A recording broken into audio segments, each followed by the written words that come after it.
ভাই আপনি একটা মনে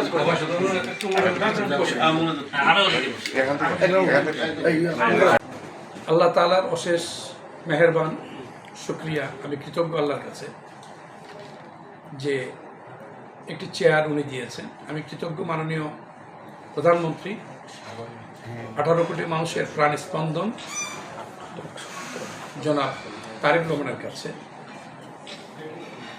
আমি কৃতজ্ঞ এই স্বাধীনতার মাসে যে 55 বছর আগে যে যুদ্ধটি হয়েছিল, গণযুদ্ধ, সেই যুদ্ধে 30 লাখ মানুষের আত্মহত্যা ঘটেছে, 2 লক্ষ মা বোনের সম্ভ্রম হানি হয়েছে। এই স্বাধীনতার মাসে আমি ওই সকল শহীদদের প্রতি গভীর শ্রদ্ধা জানাচ্ছি। দিনাজপুর একটা ঐতিহ্যবাহী জেলা,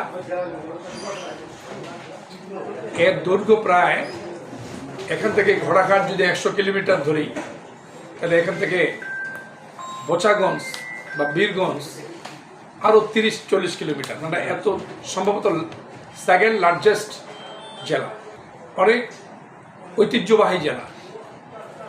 এখানে অনেক মানুষ জন্ম নিয়েছেন, জেলাকে সমৃদ্ধ করেছেন। এটা হাজী দানেশের জেলা, যিনি তেবাগে আন্দোলনের একদম শিরোমণি ছিলেন। অনেক বিদগ্ধ ব্যক্তি এখানে এসেছেন এবং চলে গেছেন।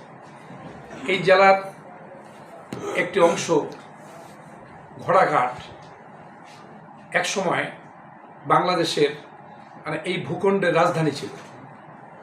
এটা ঘোড়াঘাটের মানুষও জানেন।